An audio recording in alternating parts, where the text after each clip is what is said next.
I'm Sue Elliott. And I'm Ed Holen. Welcome to this summer edition of Informing Families.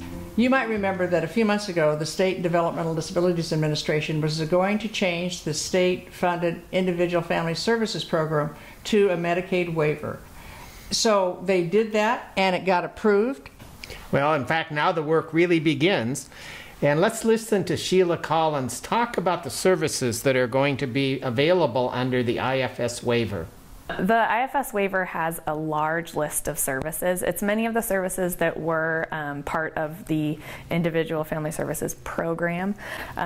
We have 4 brand new IFS waiver services. Those were all approved by CMS.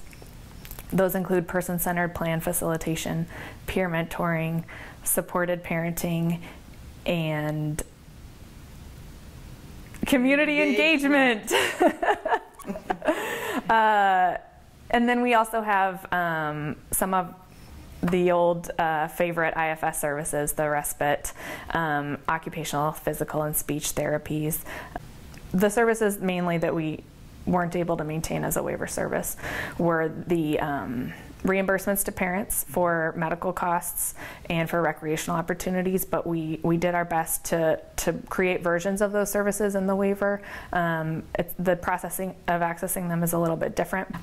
All services will be through contracted providers. So for some services, families who are used to accessing recreational opportunities, say for a summer camp, they will need to make sure that that summer camp is contracted with DDA to provide respite.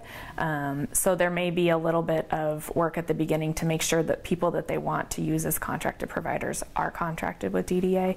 But once someone is contracted, the experience of receiving the service should not be any different. If I'm already on the IFS program, what is going to happen to me? So we are contacting clients in anticipation of each of their annual assessments to offer them the IFS waiver. So if you are an IFS program participant, let's say your assessment is due at the end of September. You will soon be hearing from your case manager, if you haven't already, to start the process of converting to the IFS waiver. It's a bit of a lengthy process. It involves 3 different systems reviewing paperwork related to your support needs, your disability diagnosis, things like that. Will it be a full reassessment? Yes, a client will have a new care reassessment, and will also submit financial paperwork to make sure they meet financial eligibility for the waiver. What's happening for families on the no paid services caseload who have requested IFS? We are continuing to contact clients who are currently on the request list for the IFS program.